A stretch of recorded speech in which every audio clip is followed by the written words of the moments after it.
Evening settles across an African savanna 500,000 years ago. A small family moves through shoulder-high grass, stepping carefully between scattered acacia trees. An older woman carries smoldering embers in a bark container. Two children cling to their mother's side. Everyone is hungry. Everyone is tired. Then the grass ahead ripples. The group freezes instantly. A father pulls the children behind him. Another adult slowly lifts a stone. No one speaks. Somewhere nearby, bones crack. The smell of fresh blood drifts through the cooling air. They cannot know whether the sound comes from a leopard, hyenas, or another human group. For most of human history, this uncertainty defined everyday life. Researchers suggest early humans spent millions of years as prey, constantly weighing risk before every journey, every drink of water, and every night's sleep. But here's the strange part. Despite beginning at the bottom of the food chain, humans survived while many of their hunters vanished. A newborn cries beside a temporary shelter of branches. Outside, rain lashes the landscape. Adults rush to cover the entrance with leaves while another feeds a small fire. Nearby, tracks in wet mud reveal that a large predator passed only hours earlier. Early humans were astonishingly vulnerable. Compared with many predators, humans ran slowly, lacked claws, possessed weak jaws, and struggled to see in darkness. Infants could not walk for years. Elderly individuals slowed migrations. Injuries often meant disaster. Fossil evidence even suggests that ancient children occasionally became prey for big cats and birds of prey. Scientists studying early hominin remains have identified tooth marks and puncture wounds consistent with predator attacks. Yet vulnerability created a different pressure: adaptation. Humans could not survive by becoming stronger. They had to become more careful, more observant, and more cooperative. Scientists did not expect weakness itself to become one of humanity's greatest evolutionary advantages. Dawn breaks, a thirsty group approaches a shrinking waterhole. Adults scan constantly while children fill gourds. One hunter kneels beside fresh hoofprints. Another suddenly points toward reeds bending on the opposite bank. Water meant life. It also meant death. Researchers believe water sources were among the most dangerous places early humans visited. Predators gathered there. Lions ambushed prey near shorelines. Crocodiles waded beneath muddy surfaces. Hyenas patrolled after sunset. Ancient humans may have reduced risk by approaching in groups, arriving during safer daylight hours, and posting lookouts while others drank or collected water. Even then, danger remained. A single distraction, a crying child, a twisted ankle, a sudden storm, could transform a routine visit into catastrophe. Survival often depended not on defeating predators, but on avoiding them entirely. And then something unusual happened. Humans began learning the habits of the creatures hunting them. A hunter crouches over soft ground, brushing dust aside with his fingers. Beside him, a teenager watches carefully. Nearby, vultures circle above distant trees while cold morning mist still hangs across the valley. The hunter points. A broken branch. Fresh paw prints. Dung still wet. Someone or something passed recently. Scientists suggest human survival increasingly depended on pattern recognition. Generations accumulated knowledge about predator behavior, where lions rested, when hyenas hunted, which valleys became dangerous after rain, and how long tracks remained fresh. Knowledge was rarely written down, it was demonstrated. Children walked beside experienced adults, copying movements, memorizing smells, and learning which sounds demanded immediate silence. One mistake could cost an entire family. But reality was far stranger. Learning the landscape was only the beginning. Humans were about to reshape the night itself. Darkness falls quickly. Wind rattles dry branches outside a rocky shelter. Inside, several adults kneel around fading embers, feeding the fire with carefully gathered wood. A child sleeps against her mother's shoulder while an older man keeps watch at the cave entrance. Beyond the glow, eyes appear. Then another pair. And another. Predators own the night long before humans did. Lions, hyenas, and leopards could see, smell, and move through darkness far better than any human ever could. After sunset, early people likely faced hours of fear, listening to growls, footsteps, and distant screams. Controlled fire changed that balance. Archaeological evidence from sites such as Underwork Cave suggests humans were managing fire nearly 1,000,000 years ago. Fire provided warmth, light, and perhaps most importantly, a protected social space where predators hesitated to approach. For the first time, humans could remain awake after sunset. This changes everything. The fire crackles through the night. One adult repairs a spear shaft. Another roasts marrow bones. Nearby, two children trace animal tracks into dirt while an elder quietly corrects them. Outside, rain begins falling across the valley. A campfire did more than repel predators. It created extra hours. Researchers believe these evening gatherings may have transformed human survival. Knowledge could now be shared daily. Hunting mistakes could be discussed. Dangerous locations could be remembered. Young individuals could learn without facing immediate risk. Around the flames, stories became survival technology. Scientists suggest this regular exchange of information allowed human knowledge to accumulate across generations in ways unmatched by other predators. A lion cub learns mostly from instinct and observation. Human children inherited thousands of years of experience. And yet, knowledge alone could not feed hungry families. Soon, humans would attempt something few predators could imagine. Midday heat shimmers across open grassland. Sweat pours from a group of hunters jogging steadily behind an antelope. They are not sprinting. They are not chasing wildly. They simply keep moving.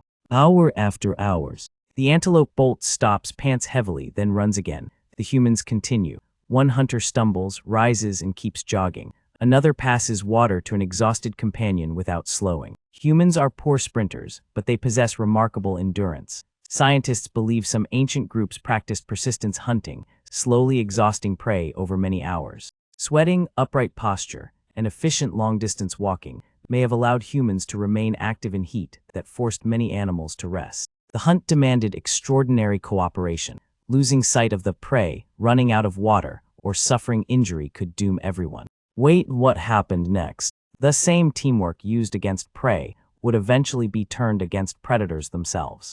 A herd of grazing animals suddenly explodes into motion. Moments later, a cave lion emerges from tall grass. Instead of fleeing, several humans form a line. They shout, throw stones, and thrust long wooden spears toward the advancing predator. Nobody wants a fight, but retreat is impossible. Researchers believe projectile weapons fundamentally altered humanity's relationship with dangerous animals. Wooden spears discovered in Germany, dating to roughly 300, 400, 000 years ago, reveal sophisticated craftsmanship and planning. Distance mattered. Claws and teeth dominate close combat. Spears changed the rules by allowing humans to injure predators without direct contact. Equally important was coordination. Some individuals distracted the animal, others guarded children, others prepared additional weapons. Predators evolved to attack isolated prey. Humans increasingly refused to stand alone. But scientists didn't expect the next advantage to be emotional rather than technological. A migration has been underway for days. Cold rain soaks the landscape. One injured man limps badly, unable to keep pace. Instead of abandoning him, two relatives lift him to his feet and support him across rocky ground. Later that night, others share portions of roasted meat while he rests beside the fire. Among most predators, severe injury is often a death sentence. Yet archaeological discoveries tell a different story for humans. Fossils from sites across Africa and Eurasia reveal individuals who survived blindness, broken limbs, missing teeth, and crippling disease for years after their injuries occurred. Scientists believe such survival was only possible because other humans provided food, protection, and care. Compassion carried a cost. Feeding injured individuals meant fewer calories for everyone else. But groups that cared for experienced hunters and knowledgeable elders may have preserved valuable survival knowledge. And then something remarkable emerged. Human groups became stronger precisely because they protected their weakest members. Smoke rises from a distant ridge. A hunting party immediately stops. Spears are raised. Mothers gather children closer to camp. Several adults climb higher ground to watch the unfamiliar figures moving far across the valley. The strangers are human, or at least almost human. For much of prehistory, modern humans shared landscapes with other human species, including Neanderthals, Denisovans, and perhaps additional populations still poorly understood. Encounters may have involved trade, avoidance, cooperation, or violent competition. No one knows exactly what most meetings looked like. Researchers suggest these encounters carried enormous risks. Strangers could spread disease, compete for prey, or claim valuable shelter sites. Yet they might also exchange tools, mates, or information about distant resources. Every encounter forced difficult decisions. Approach, hide, fight. But here's the strange part. Genetic evidence reveals that at least some groups chose connection over conflict. Snow begins falling unexpectedly. Hunters return to camp empty-handed. Rivers freeze earlier than expected. Herds that normally cross the valley never arrive. Within weeks, familiar landscapes become unrecognizable. Predators were not humanity's only enemy. Climate repeatedly transformed the world early humans depended upon. Scientists know that ice ages, droughts, volcanic eruptions, and rapid environmental shifts regularly altered migration routes and food supplies. Entire regions could become uninhabitable within generations. Families packed belongings, carried children, extinguished campfires, and walked into unfamiliar territory searching for survival. Along the way, they encountered new predators, unknown diseases, and dangerous terrain. Many groups almost certainly disappeared. Others adapted. Researchers increasingly argue that adaptability, not strength, speed, or intelligence alone, became humanity's defining trait. This shouldn't have been possible for such a biologically vulnerable species. Yet humans kept moving. A mammoth collapses beside a riverbank. Hunters rush forward, driving spears into the animal while others butcher meat, gather fat, and carry supplies back toward camp before scavengers arrive. Across thousands of years, scenes like this became increasingly common. Then the giants began disappearing. Saber-toothed cats vanished, cave lions disappeared, giant ground sloths, mammoths, and many other large animals followed. Scientists continue debating the exact causes. Climate change clearly played a major role, but many researchers believe expanding human populations also contributed. The pattern is difficult to ignore. As humans spread across new continents, ecosystems changed dramatically. For millions of years, humans had hidden from predators. Now many predators were disappearing instead. But reality was far stranger. Humanity's greatest victory may also have revealed how fragile survival had always been. Tonight, millions of people sleep behind walls, beneath electric lights, surrounded by comforts unknown to our ancestors. Yet ancient fears remain. A sudden noise in darkness still wakes us. Parents still instinctively pull children close when danger appears. We still scan unfamiliar places, searching for exits without consciously realizing it. Scientists believe many aspects of human behavior were shaped during hundreds of thousands of years spent living alongside predators. Caution, cooperation, social bonding, and rapid threat detection may all carry echoes of that distant past. Genetic evidence also reveals that our ancestors did not survive alone. Modern humans carry traces of DNA inherited from other ancient human groups, including Neanderthals and Denisovans.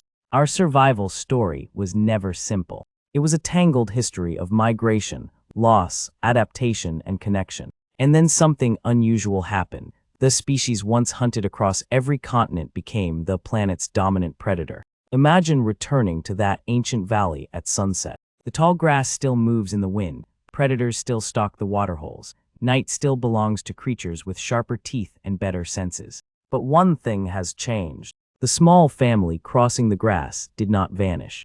Against overwhelming odds, they survived long enough to raise children, teach hard-earned lessons, protect one another, and pass their knowledge forward. Scientists increasingly suggest that human survival was never guaranteed. A failed migration, a prolonged drought, a predator attack, or a harsh winter could have erased entire populations.